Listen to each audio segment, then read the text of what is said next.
हनुमान जी की अष्ट सिद्धि का वो रहस्य जिसे 99% लोग नहीं जानते। हम अक्सर हनुमान चालीसा में पढ़ते हैं, अष्ट सिद्धि नौ निधि के दाता, असबरदीन जानकी माता।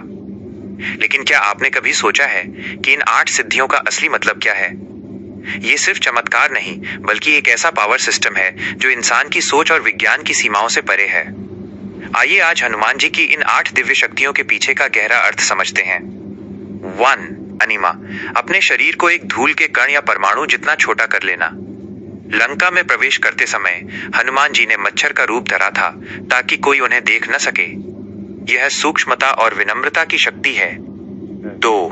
महिमा, खुद को पर्वत जैसा विशाल बना लेना।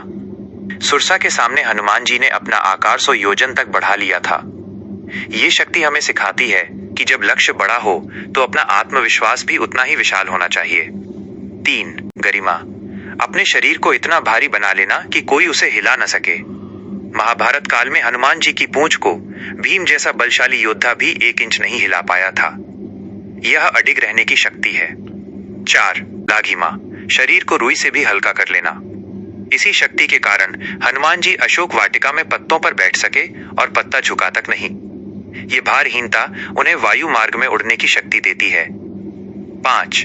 प्राप्ति, प्रकृति के साथ जुड़ना और पशु पक्षियों की भाषा समझना।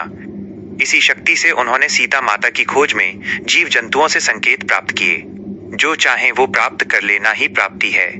6. प्रकाम्या, मन की शक्ति से कहीं भी बिना रुकावट पहुंच जाना। आकाश, पाताल या जल कहीं भी जाना और अपनी इच्छा से रूप बदल लेना। पाताल लोक में अहिरावण का अंत करने के लिए उन्होंने इसी शक्ति का प्रयोग किया। 7. ईशित्व, दूसरों पर प्रभुत्व और जीवन देने की शक्ति। भगवान की तरह नेतृत्व करना। संजीवनी बूटी लाकर लक्ष्मण जी के प्राण बचाना उनके इसी दैवीय अधिकार का हिस्सा था। 8. वशित्व, सबसे बड़ी शक्ति, अपने मन और इंद्रियों पर पूर्ण नियंत्रण। हनुमान जी जितेंद्रिय और पूर्ण ब्रह्मचारी हैं।